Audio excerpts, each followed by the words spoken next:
해녀 이야기 방청환.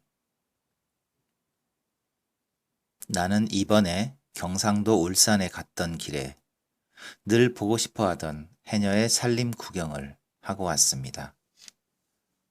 동화에 나오는 인어 아씨와 같이 사시사철 물속에 들어가 살면서 바닷속에 있는 전복, 해삼, 청각, 미역, 문어 같은 것을 따내오는 해녀 아씨들. 어려서부터 이날까지 나는 어떻게 보고 싶어 했는지 모릅니다. 이번 울산 갔던 길에 그곳 성우회 김택천 씨 외 여러 어른의 호의로 이름도 좋은 장생포 물가에 해녀 아씨를 보고 온 것을 한없이 기뻐하고 또 감사합니다. 해녀 아씨들은 우리나라의 맨 끝 제주도라는 섬에서 나서 거기서만 살고 있는데 거기서는 그들을 보자기라고 부릅니다. 그런데 전에는 제주도에서만 꼭 살고 있었다고 하지만 지금은 바닷속에 해삼이나 전복 같은 것이 많이 있기만 하면 어디든지 간다고 합니다. 그래서 이곳 울산 근처에도 바닷가에 많이 와 있다 합니다. 조그만 나룻배로 물을 건너 고래 잡는 회사를 지나 장생포에 그들을 찾아간 때는 7월 20일. 마침 날이 흐리고 물이 흐리고 물결이 이는 저녁 때라 해녀 아씨들은 한 사람도 물가에 있지 아니하고 집 속에서 저녁밥을 짓고 있었습니다.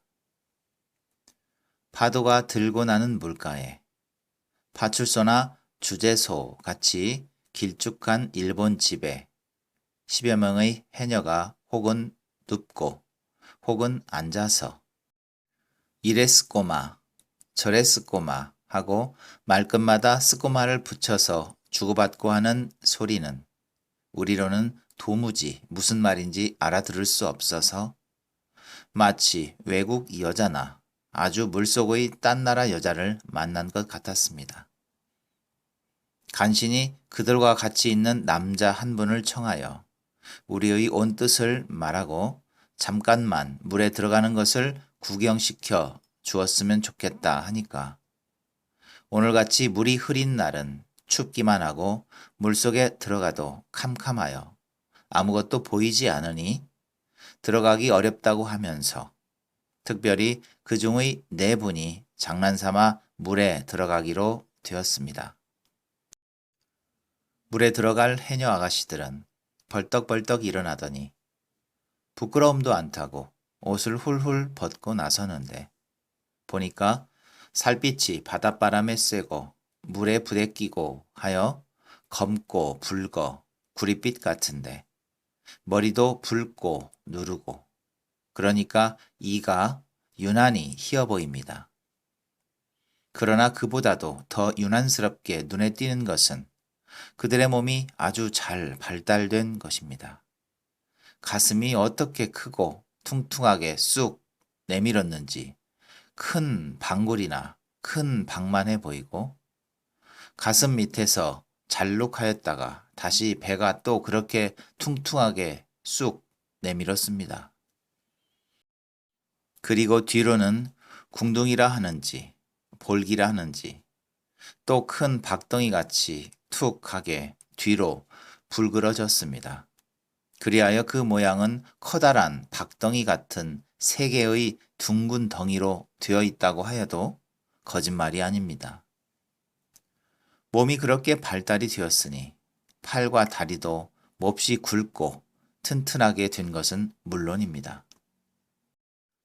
그렇게 튼튼한 몸에 머리에는 수건을 감고 마치 해수욕 복장 같은 간단한 옷을 어깨에 멜빵을 걸어 배와 허리와 볼기만 간신히 가리고 나서 바다에서 잡은 것 담을 굵은 망태와 속만 훑어 긁어낸 큰 뒤움박을 들고 야, 대맹이를 깨겠구나 하면서 우리 앞을 지나 바닷물로 걸어갑니다.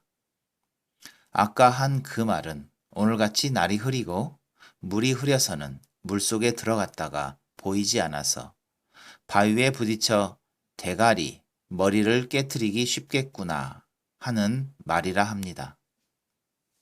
바닷물에 들어서더니 망태와 박을 먼저 물에 띄우고 자기도 엎드려 들어가서 쑥쑥 헤엄을 치더니 순식간에 벌써 멀리 헤엄쳐 가서 머리만 하얗고 까맣게 보이는 것이 마치 오리가 물 위에 뜬 것 같았습니다.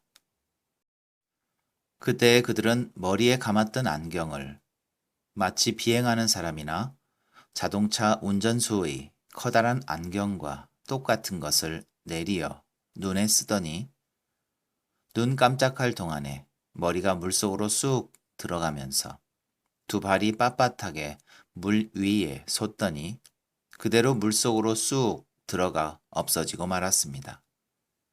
그러더니 입속에서 하나, 둘, 셋, 넷 하고 35가지 해일 동안 물속에 있다가 다시 물 위로 솟아 나타나더니 저 혼자 떠다니는 박과 망태를 쫓아가 붙잡아서 박을 가슴에 안고 물 위에 가만히 엎드려서 쉽니다. 물속에서는 전혀 숨을 쉬지 못하니까 물속에서 숨이 가쁘게 된즉 숨을 쉬려고 얼른 물 밖으로 나오는 것입니다. 나와서는 한동안 참고 있던 숨을 한꺼번에 내쉬므로 숨을 쉴 때 입에서 획 하고 기차 고동 같은 소리가 납니다. 끝이 없이 넓은 바다에 푸른 물결만 출렁거리는데 여기저기 박을 끼고 있는 해녀 아씨들이 획, 획 숨 쉬는 소리가 물결 위로 거슬려 오면 몹시 처량하게 들립니다.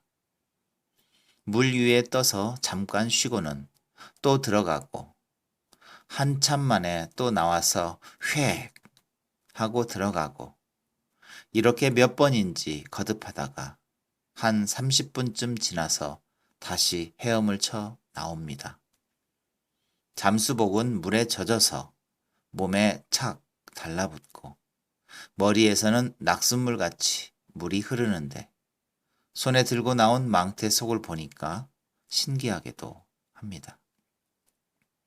그새 바다 밑에 있는 청각, 산호 같은 물멍거지, 전복 이런 것들을 많이 잡아가지고 나왔습니다.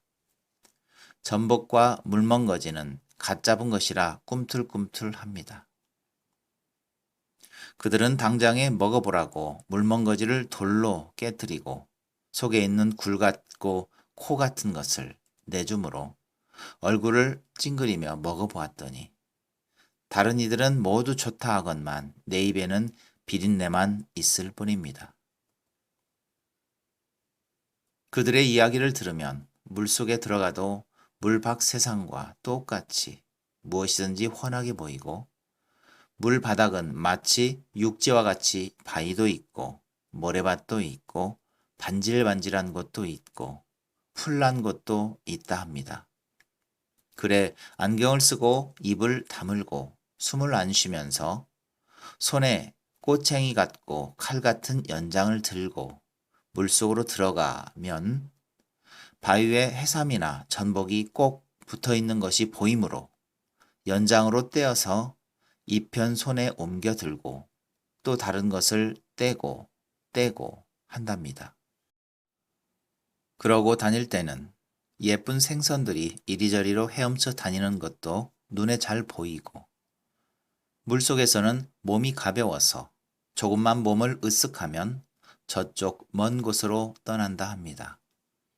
그러나 그러는 중에도 입은 꼭 다물고 호흡을 그치고 있으므로 금시에 숨이 차지게 되어 그 지경이 되면 위험하니까 손에 아무리 가진 것이 많더라도 모두 팽개치고라도 그냥 나와야 한다고 합니다. 그런데 그렇게 여러 번 들어갔다 나왔다 하는 동안에 몹시 추워서 몸이 흐득흐득 떨려 못 견디게 되므로 미리 배에 장작불을 피워서 물 위에 띄워놓았다가 물에서 나오는 즉시로 몸을 장작불에 쬐어 말린다 합니다. 그런데 살에 불이 닿도록 쬐어도 뜨거운 줄을 모른다고 합니다. 물속으로 아무리 다녀도 별로 무섭거나 겁나는 일은 없지만 한 가지 늪이라는 것이 손에 달라붙거나 술치라는 것에게 찔리면 대단히 곤란하고 잘못하면 목숨까지 빼앗긴다 합니다.